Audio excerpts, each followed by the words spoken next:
Hello student, कैसे हैं आप सब। उम्मीद करता हूं आप सब अच्छे होंगे, मस्त होंगे, बेहतर होंगे, आपकी पढ़ाई बेहतर चल रही होगी बच्चों। और आज का जो हमारा टॉपिक है एनिलीन बनाने की प्रयोगशाला विधि।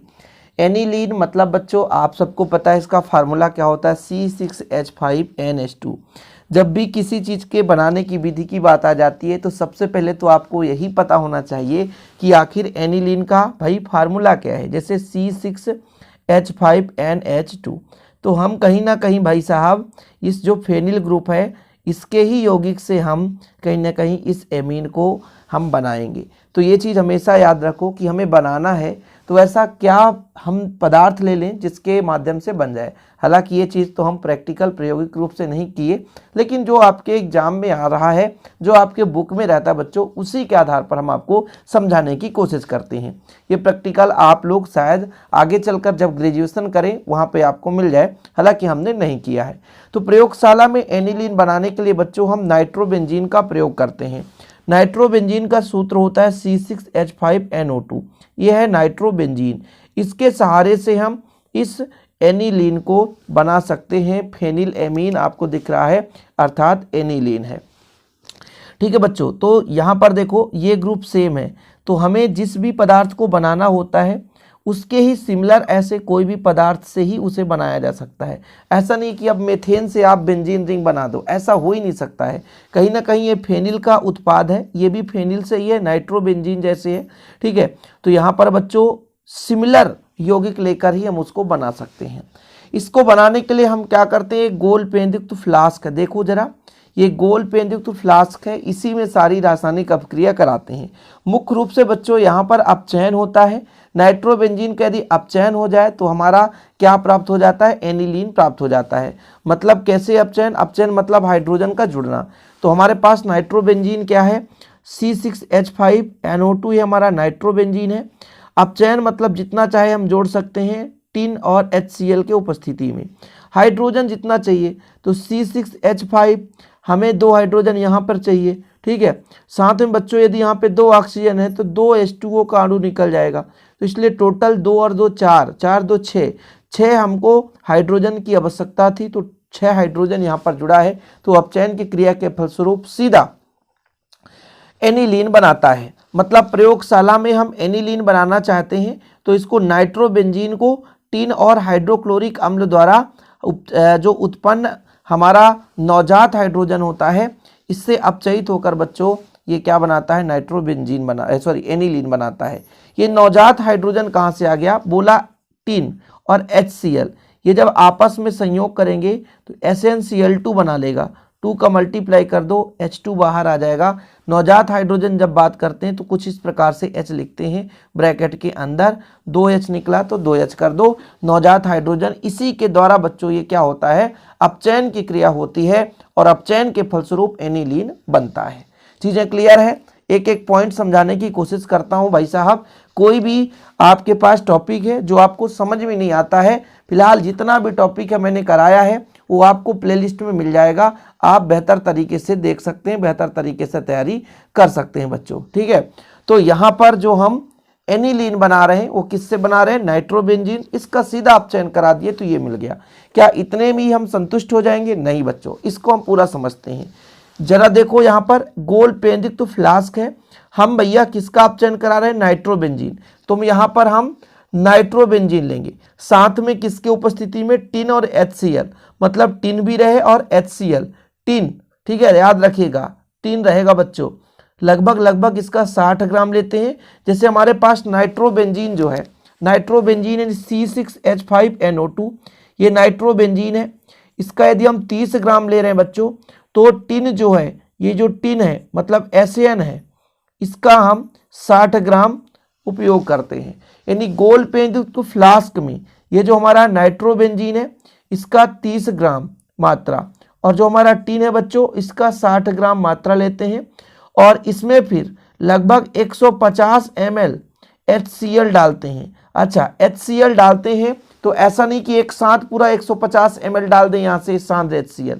सांद्र है कंसंट्रेटेड, मतलब इतना तीव्र है कि जैसे ही डालोगे तो ये जो हमारा पात्र है गर्म हो जाएगा।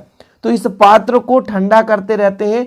जैसे जैसे HCl डालते जाते हैं तो ये पात्र को भी संघनित्र के माध्यम से ठंडा करते रहते हैं। ऐसा नहीं कि अचानक आप HCl पूरा का पूरा डाल दो और फ्लास्क क्या हो जाएगा, फट जाएगा बच्चों। वैसे भी जब आप सांद्र HCl देखोगे अपने प्रायोगिक लैब में तो भैया धुआं सीधा निकलता हुआ नजर आएगा, बिल्कुल इतना तीव्र होता है।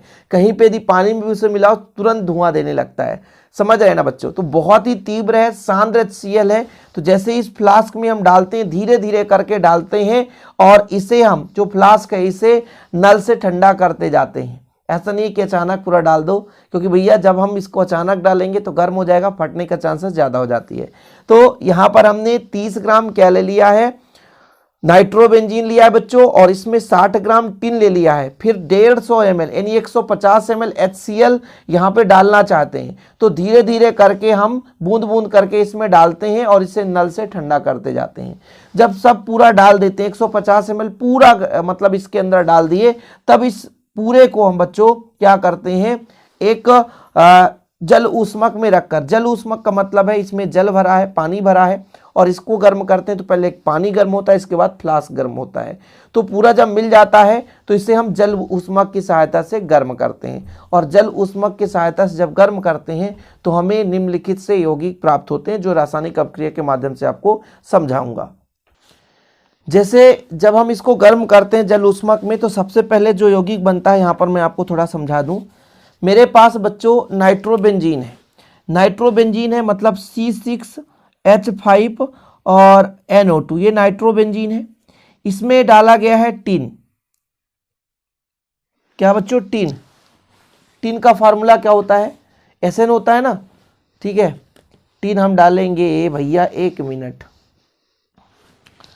तो यहाँ पर हमारा है SN, टिन है ना, HCl, तो इससे बन गया C6H5 और आपका बच्चों बनता है NH2। ये अल्प मात्रा में बन गया, क्या अल्प मात्रा में बन गया, लेकिन ये तुरंत हमें ये प्राप्त नहीं हो जाता, ये बल्कि बच्चों इसी अभिक्रिया में C6H5NH2 ये युग्मित हो जाता है किसके साथ में, HCl और SnCl4 के साथ। अब इसको 2 भाग लेंगे तो ये एक हमारा ठोस पदार्थ मिलेगा C6H5, यहाँ से 2H ले लो तो NH3 का होल ट्वाइस, और आपका बचता है बच्चों SnCl, Cl2 और आ गया तो Cl6। ये यौगिक मिलता है। मतलब जब अभिक्रिया आपस में संपन्न होता है, नाइट्रोबेंजीन जो है बच्चों अपघटित होकर है ना समाप्त होता है, और लास्ट में जो फाइनल उत्पाद बनता है ये उत्पाद बनता है। इसको फिर हम 40% कास्टिक सोडा के साथ क्या करते हैं, मिलाते हैं, और भैया इसके बाद जो ताज़ा बना हुआ छेप होता है वो शुद्ध एनिलीन के रूप में होता है। मतलब इसको फिर से हम क्या करते हैं, जैसे C6H5 है और आपका NH3 का होल ट्वाइस है, SnCl6 है, इसमें डालते हैं 8 भाग NaOH। तो क्या बनेगा हमारा, ये जो होल ट्वाइस है इसलिए 2C6H5NH2 बन जाता है बच्चों। और यहाँ पर Na जो है Cl से क्रिया करके 6 Cl है, तो यहाँ पर 6 NaCl बना लेता है, ठीक है। और आपका जो यहाँ से OH है, यहाँ से H उठाएगा और H2O बना लेगा, कितना ऑक्सीजन है बच्चों, यहाँ से 8 ऑक्सीजन, तो 8 का गुणा कर नहीं सकते क्योंकि यहाँ पर 8 हमारे पास है नहीं, तो 8 8 2 10, तो 5 दूना 10, 10 हाइड्रोजन हो गया। और लास्ट में बचेगा 2 सोडियम अभी बचा है, तो Na2SNO3 सोडियम स्टेनेट, इसका नाम है बच्चों सोडियम स्टेनाइट है ना, इसका नाम है सोडियम स्टेनाइट, ठीक है। इस प्रकार से कंप्लीट हमारा प्राप्त हो जाता है एनिलीन। यानी कुल मिलाकर के हमने आपसे क्या कहा कि ये जो गोल पेंदित फ्लास्क है, इसमें बच्चों हमने 30 ग्राम यदि नाइट्रोबेंजीन लिया है तो उससे दुगुना 60 ग्राम हमने टिन ले लिया है, 2 भाग। नाइट्रोबेंजीन से टिन हम 2 भाग लेते हैं, ठीक है, 2 गुना लेते हैं। तत्पश्चात बच्चों इसमें हम HCl की मात्रा मिलाते हैं। HCl हम एक साथ नहीं डालते, बूंद बूंद करके डालते हैं, जबकि जो नाइट्रोबेंजीन का तेल मतलब तेलीय बूंद है वो गायब ना हो जाए, धीरे धीरे करके डालते हैं। और इसको बच्चों नल जल से ठंडा करते जाते हैं। जब ये प्रक्रिया पूर्ण रूप से 150 ml मिल जाता है तो इसको हम एक जल ऊष्मक में रखकर गर्म करते हैं। जब जल ऊष्मक में रखकर गर्म करते हैं तो हमें ये ठोस यौगिक मिलता है, जिसमें हम फिर बच्चों 40% कास्टिक सोडा विलयन धीरे धीरे करके डालते हैं। मतलब NaOH की मात्रा डालते जाते हैं। ऐसा डालते हैं जब तक कि जो भी हमारे पास ये ठोस पदार्थ मिला है ये पुनः ना घुल जाए। इसमें हम NaOH डालेंगे ताकि ये जो ठोस पदार्थ बना बच्चों ये पुनः ना घुल जाए, और जब ये पुनः घुल जाता है तो हमें ताज़ा अवक्षेप एनिलीन का प्राप्त हो जाता है। इस प्रकार से बनाने की विधि कंप्लीट हो गई। डायग्राम अभी आपने पूरा नहीं बनाया होगा तो पूरा बना लीजिए। ठीक है बच्चों, रासायनिक अभिक्रिया मैंने संपन्न करा दी थी, वही करना है। देखो, एक गोल पेंट फ्लास्क में 30 ग्राम नाइट्रोबेंजीन 60 ग्राम टिन लेकर उसे 150 ml सांद्र HCl वायु संगठित द्वारा डालते हैं। थोड़ा थोड़ा HCl डालकर हिलाते जाते हैं। फ्लास्क को नल जल से ठंडा करते जाते हैं ताकि फूट ना जाए, है ना। समस्त अम्ल डालने के बाद उसे जल ऊष्मक में तब तक गर्म करते हैं जब तक कि नाइट्रोबेंजीन की तेली बूंद गायब ना हो जाए, मतलब नाइट्रोबेंजीन खत्म ना हो जाए। इस प्रकार से बने हुए एनिलीन व SnCl4 HCl की उपस्थिति में परस्पर संयुक्त होकर लवण ये बनाता बच्चों C6H5NH3 का होल ट्वाइस SnCl6 बना लेता है। इसे विघटित करने के लिए इसमें 40% NaOH यानी कास्टिक सोडा विलयन धीरे धीरे करके डालते हैं। कब तक डालते हैं? जब तक कि पुनः ये घुल ना जाए, विलयन उदासीन ना हो जाए। और इसके बाद जो फाइनल उत्पाद बनता है यहाँ पे C6H5NH3 का होल ट्वाइस है, ठीक है। SnCl6 है बच्चों, इसमें 8 भाग NaOH लोगे आप तो क्या क्या बनाएगा, 2 C6H5NH2 यानी एनिलीन बना लिया, और NaCl के 6 अणु बना दिया बच्चों, ठीक। इसके बाद आपका Na2SnO3 और 5H2, ठीक। इस प्रकार से आपका कंप्लीट हो गया, विधि कंप्लीट हो गया, एनिलीन बनाने की विधि कंप्लीट। डायग्राम भी समझ में आ गया, अभिक्रिया भी कंप्लीट हो गई और आपसे बनेगा भी। वीडियो पसंद आए तो लाइक करके शेयर कर दीजिएगा। ऐसे वीडियो पाने के लिए चैनल को सब्सक्राइब करें। जय हिंद, वंदे मातरम।